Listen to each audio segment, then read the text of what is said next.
पुराने समय में एक बड़ा ही सुंदर राज्य था। उस राज्य का राजा बड़ा ही उदार, धर्मात्मा और प्रजा को प्रेम करने वाला था। वह अपनी प्रजा के सुखों के लिए एक से बढ़कर एक सुंदर राज्य व्यवस्थाएं करवाता और उनकी सुरक्षा के लिए कड़े से कड़े कानून बनाता। उसने एक नया कानून प्रचलित किया कि अमुक अपराध करने के लिए अपराधी को देश निकाले की सजा दी जाएगी। कानून तोड़ने वाले बहुत से दुष्ट आत्माओं को राज्य से निकाल बाहर किया गया। राज्य में चारों तरफ सुख शांति और समृद्धि का माहौल था। लेकिन एक बार भूलवश वही अपराध राजा से हो गया। राजा बड़ा दुखी हुआ। राजा चाहता तो उस अपराध को छुपा सकता था, लेकिन राजा था सच्चा। अगले दिन बड़े दुखी मन के साथ वह राज दरबार में उपस्थित हुआ और सभी के सामने अपना अपराध कह सुनाया। उसने कड़े शब्दों में यह आदेश भी दिया कि मैं अपराधी हूं और मुझे इस अपराध की सजा भी मिलनी चाहिए। दरबार में उपस्थित सभी सभासद इतने धर्मात्मा राजा को राज्य से निर्वासित नहीं करना चाहते थे, लेकिन राजा अपनी बात पर अड़ा रहा। उसने स्पष्ट शब्दों में कहा, जब राज्य के कानूनों को मैं ही नहीं मानूंगा तो प्रजा उनका किस प्रकार पालन करेगी। इसीलिए मुझे देश निकाला होना ही चाहिए। अंततः राज दरबार में यह निर्णय हुआ कि राजा को राज्य से निर्वासित कर दिया जाएगा। लेकिन अब प्रश्न ये था कि अगला राजा किसे बनाया जाए। उस राज्य में प्रजा में से ही किसी योग्य व्यक्ति को ढूंढकर राजा बनाने की प्रथा थी।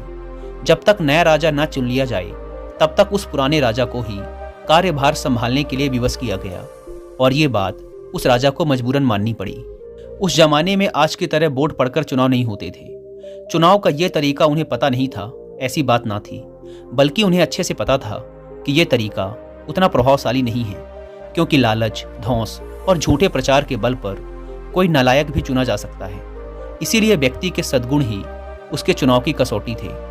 जो भी व्यक्ति सभी में अपनी योग्यता को सिद्ध करता वही चुन लिया जाता। जितना उस राज्य का राजा धर्मात्मा था, उतना ही उस राज्य का प्रधानमंत्री भी बुद्धिमान था। उसने नए राज्य के चुनाव का दिन निश्चित किया और पूरे राज्य में यह घोषणा करवा दी कि जो भी इस निश्चित दिन को सुबह 10 बजे राजमहल में आकर महाराज से सबसे पहले मिलेगा, उसे राजा बना दिया जाएगा। राजमहल एक पथरीली पहाड़ी पर मुख्य शहर से लगभग 2 मील की दूरी पर जरूर था, लेकिन उसके सभी द्वार खोल दिए गए थे। भीतर जाने की कोई भी रोक टोक ना थी। राजा के बैठने की जगह भी खुले में थी और वो घोषणा के दौरान सभी को चिल्ला चिल्लाकर बता दी गई थी। राजा के चुनाव से 2 दिन पहले प्रधानमंत्री ने सारा शहर खाली करवाया और उसे अच्छी तरह से सजवाया। सभी प्रकार के आराम और भोग विलास की वस्तुएं पूरे शहर में जगह जगह रखवा दी गई और उन्हें लेने की सभी को छूट थी। किसी से कोई कीमत नहीं वसूली जानी थी। सब कुछ मुफ्त में था। कहीं मेवे मिष्ठान के भंडार खुले हुए थे तो कहीं खेल तमाशे हो रहे थे। कहीं आराम के लिए मखमली पलंग बिछे हुए थे तो कहीं सुंदर वस्त्र आभूषण मुफ्त में मिल रहे थे। सुंदर और कोमल अंगों वाली युवतियां लोगों के सेवा सत्कार के लिए खड़ी थी। जगह जगह राजकीय नौकर हाथ में दूध और शरबत की गिलास लिए खड़े थे। इत्रों के छिड़काव और चंदन की सजावट से पूरा शहर महक रहा था। शहर का हर एक गली कूंचा ऐसे सजा हुआ था मानो कोई राजमहल हो। चुनाव के दिन सुबह से ही राजमहल के सारे द्वार खोल दिए गए और लोगों को उस सजे हुए शहर में आने की अनुमति दे दी गई। शहर के बाहर खड़े प्रजाजन जब शहर में घुसे तो उसकी सजावट देखकर हक्के बक्के रह गए। मुफ्त के शरबत और दूध हर कोई पीने लगा। किसी ने मिठाई की दुकान पर आसन जमाया तो कोई सिनेमा देखने जा बैठा। कुछ मुफ्त के गहने और कपड़े पसंद करने लगे तो कोई सुंदरियों के गले में हाथ डालकर नाचने लगा। सभी लोग अपनी अपनी रुचि के अनुसार सुख सामग्री का उपभोग करने लगे। 2 दिन पहले ही सभी प्रजाजनों को मुनादी करके ये बता दिया गया था कि राजा से मिलने का सही समय ठीक 10 बजे का है। इसके बाद पहुंचने वाले को राज्य का अधिकारी नहीं माना जाएगा। शहर की सजावट और सुख सामग्री का मेला सिर्फ कुछ ही समय का है। एक नियत समय के पश्चात इसे हटा दिया जाएगा। शहर का ऐसा एक भी व्यक्ति ना था जिसे दोहरा दोहरा कर ये सारी बातें ना बता दी गई हों, और सभी ने कान खोलकर सुन भी लिया था। लेकिन शहर की सजावट और मुफ्त की सुख सामग्री ने सभी का मन ललचा लिया था। किसी का भी उन्हें छोड़ने का मन नहीं कर रहा था। राज मिलने की बात को लोग उपेक्षा की दृष्टि से देखने लगे। कुछ सोच रहे थे कि दूसरों को चलने दो, मैं भागकर उनसे पहले पहुंच जाऊंगा।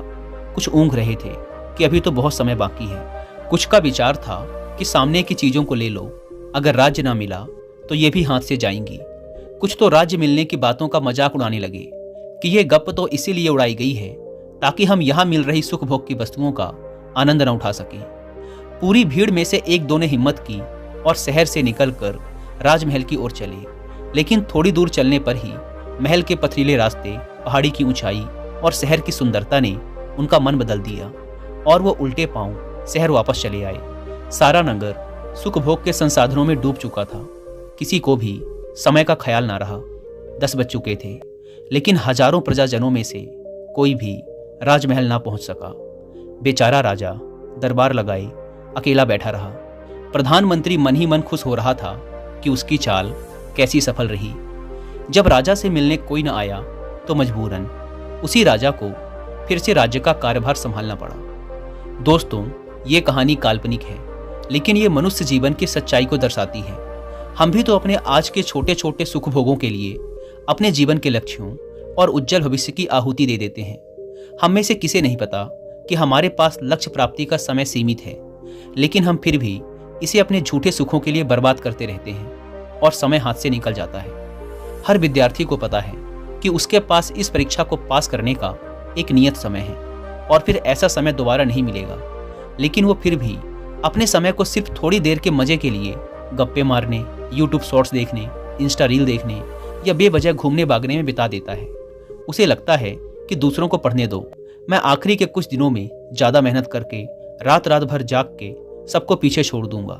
लेकिन ऐसा हो नहीं पाता और जब समय हाथ से निकल जाता है तो सिर्फ पश्चाताप ही हाथ लगता है। आखिर सब कुछ जानने के बाद भी हम बार बार वही गलती इसीलिए करते हैं क्योंकि हमारा खुद पर नियंत्रण नहीं है, और यह नियंत्रण इसीलिए नहीं है क्योंकि हमने कभी गंभीरता के साथ अपनी आदतों को नियंत्रित करने का प्रयास ही नहीं किया। हम बीच बीच में अपने मन को छोटे छोटे मजे चखने की छूट देते रहते हैं, इसीलिए ये कभी भी दूर के बड़े आनंद को प्राप्त करने का प्रयास ही नहीं करता और हमें छोटे छोटे सुखों में उलझाए रखता है।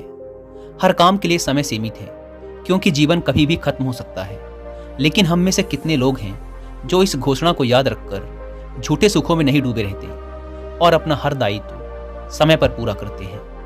अवसर चला जा रहा है और हम आज के छोटे छोटे सुखों के भुलावे में पड़कर अपने अनमोल समय को बर्बाद किए जा रहे हैं और उज्जवल भविष्य की ओर आंख उठाकर भी नहीं देख रहे। हमारे इस व्यवहार को देखकर प्रधानमंत्री शैतान मन ही मन खुश हो रहा है कि मेरी चाल कैसी सफल हो रही है।